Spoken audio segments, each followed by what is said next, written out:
forgiveness of others and ourselves. What I find to be the most powerful tool for forgiveness is the awareness that without it, that which you want most in the world is out of your reach.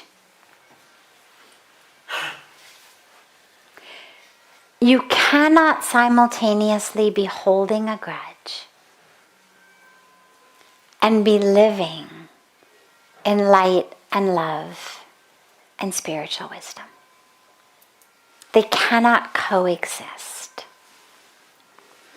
And so the minute that you decide that peace, that love, that awakening is more important to me than the grudge, than how that person hurt me, it slips off automatically because you realize that holding on to it is hurting yourself. And so you know that person hurt you, but now you do whatever you can do to heal as quickly as you possibly can. And so that's the greatest way to forgive.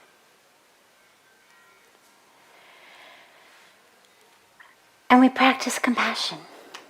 And it doesn't mean by any means that what people do is right. In many cases, what they do is wrong. To cheat is wrong, to betray is wrong, to lie is wrong, to steal is wrong, to abandon is wrong, to harm is wrong, to abuse is wrong. We know it's wrong. But we practice compassion because what we know is that those who were harming us were doing it because that was all they had. If I'm sharing pain, I'm sharing it because that's all I have. We can only share what we have. If I live in joy, I can share joy. If I live in love, I can share love. If I live in misery, that is all I can share. And so we realize that if somebody has brought pain into my life, it's because that's all they have.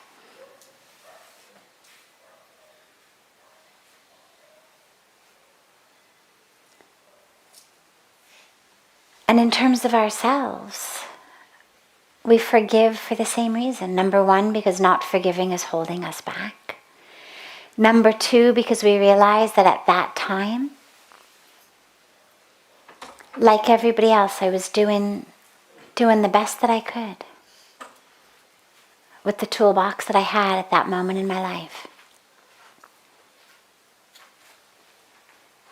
And where the universe needed patience and compassion or skill from me, I didn't have it at that time. What I had was impatience and fear and anger. So I used those. We let it go.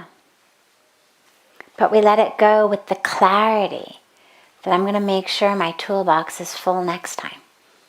Because there's going to be another time, another situation, when the universe wants that from me again. And I was unprepared the first time. So I acted unskillfully, hurt myself, hurt others.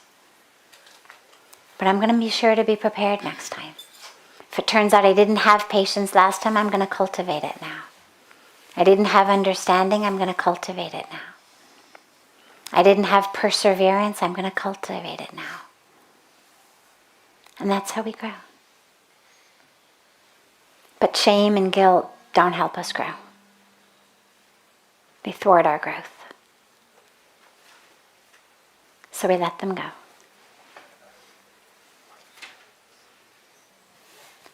And Ganga is the exact right place to do it.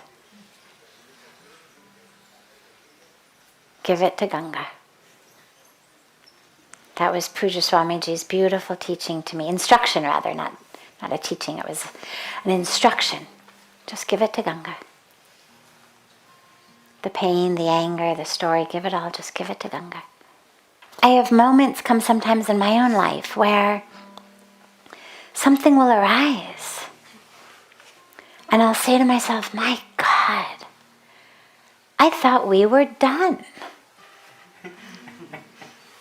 Like, I haven't seen you in so long. Wow. Okay. Guess we're not fully done yet. And that's all you can do. Like, years ago, the last time I dealt with that, I thought I had fully moved through it. And if you had asked me a week ago, I would have said, yeah, done with it.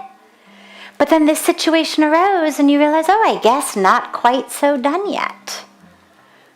Another layer. Another layer to peel back. And so we just move through our lives peeling back these layers, but not feeling shameful about them, not feeling embarrassed by them, but realizing that each of them is taking us deeper and deeper into the truth of who we are. They're gifts, because they're avenues into a depth of ourself.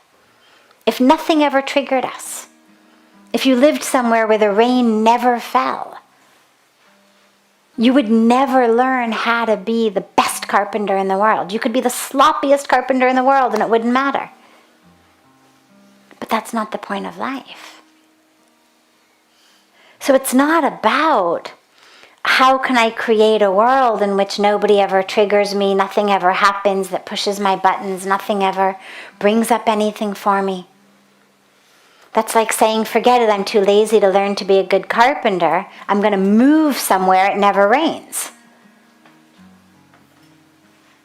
No. Stay where you are, where it rains. But learn to be a good carpenter. Learn to patch up those holes.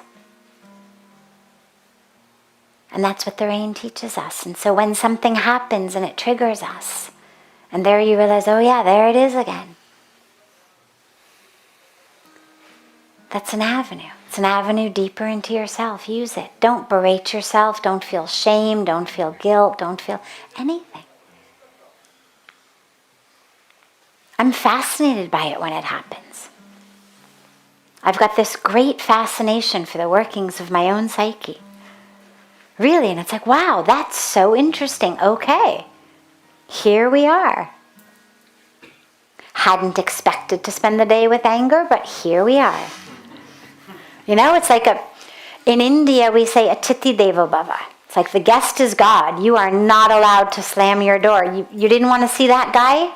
Too bad, he's shown up on your doorstep. You've got to let him in and give him a cup of tea.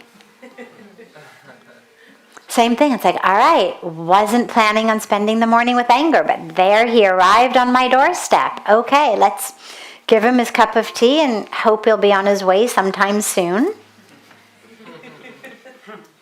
Right? I'm not going to roll out a futon for him. I don't want him to stay the night. But I'm also not going to scream and yell and throw a temper tantrum on the doorstep because he's shown up. Like, all right, okay, here you are.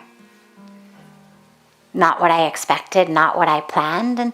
And then you figure out, okay, what do I need to do in the future to prevent him from coming? Like, why did he show up today? What happened yesterday or last night or this morning? Due to which, suddenly, out of the blue, after such a long time, totally unexpectedly, anger showed up.